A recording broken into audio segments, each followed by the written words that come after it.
Do I hate the Odyssey Neo G9? Because even though I've already made 3 videos, yes, 3 videos on a single monitor, many people are still having a hard time deciphering on whether or not I like this monitor, or if I'm actually just jaded and jealous I can't buy it myself. So let me now provide you a straightforward answer on whether or not I recommend this monitor. Yes, maybe, actually, maybe not. See? Simple. What on earth is there not to understand? I don't think it's a bad monitor. It's a great monitor and a really amazing and revolutionary piece of tech. However, that does not mean it's for everyone. There's definitely some things that you need to look out for if you want to buy this monitor.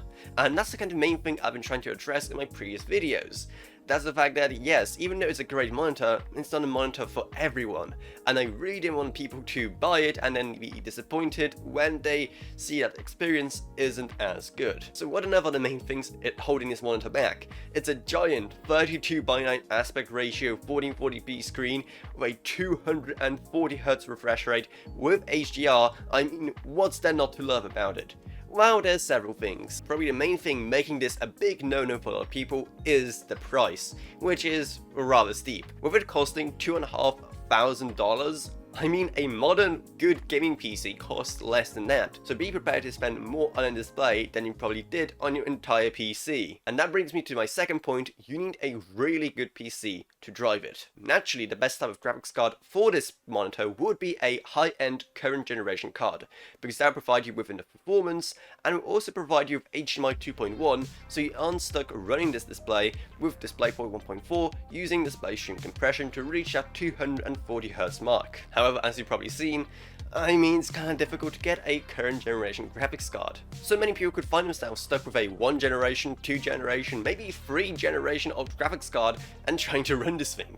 That ain't gonna happen. At its insane resolution, your graphics card is trying to manage over 7 megapixels, which is getting rather close to the 8 megapixels of a 16:9 4K display. So that translates to this thing being almost as hard to drive as a 4K display, and especially if you want to address that many pixels 240 times a second, well, yeah, that's not even happening. And even an RTX 3090 would struggle with that in pretty much everything apart from the most basic looking games. However, that doesn't mean that you couldn't buy the display now and then upgrade your GPU later. That's something you could totally do, especially if you have a card that at least supports Displayport 1.4. Sure, you won't be taking advantage of the insanely high refresh rate of this monitor, but hey, it's better than nothing. And the other upgrades to the overall visual quality you'd probably get upgrading from your previous monitor, like the 1440p resolution, HDR, etc. and etc. It will probably make it worth it until you can get a GPU worthy of this display. So if you really want this display, but you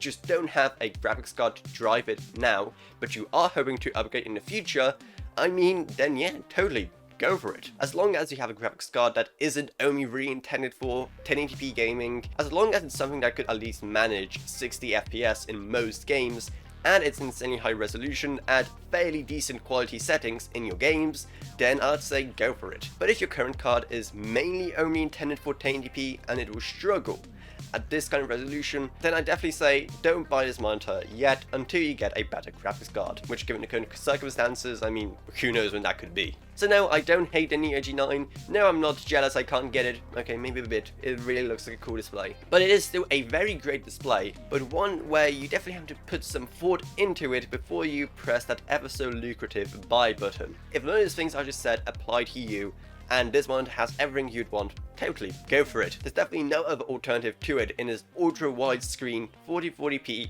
high refresh rate market, probably because Samsung themselves pretty much created this market with insane monitors like this one. So throughout these 4 videos, I hope I helped you make up your mind on whether or not you should buy this monitor. And hey, if it helped you at all, then hey, maybe subscribe to this channel, because according to YouTube, only around 3% of you are actually subscribed to this channel, so let's get those numbers up, shall we? Every single one of you who subscribes to the channel really helps me out to hopefully create more and better stuff in the future. But if you want to help out the channel in another way, then I also have a Patreon down in the video description below. And even $1 a month goes a long way in helping me create way better videos, along with videos on way more interesting topics. I'd also love to thank my existing patrons Gavin Burns, Ryan, OKB, Meg Sumner, Blake Derake, Shane Allcroft and Lance B. Thank you guys so much, your support truly goes a long way. Down there you're also going to find our Amazon associates links if you want to pick up a monitor or pretty much anything else from Amazon. Plus down there's also our Discord server if you want to talk to me about this monitor or pretty much anything else. Plus then there's our social media links as well. But anyway, that's what it is, so I hope you enjoy this video. If you did, then remember to subscribe, like, whatever, and I'll see you all in whatever I make next. Goodbye everyone, goodbye.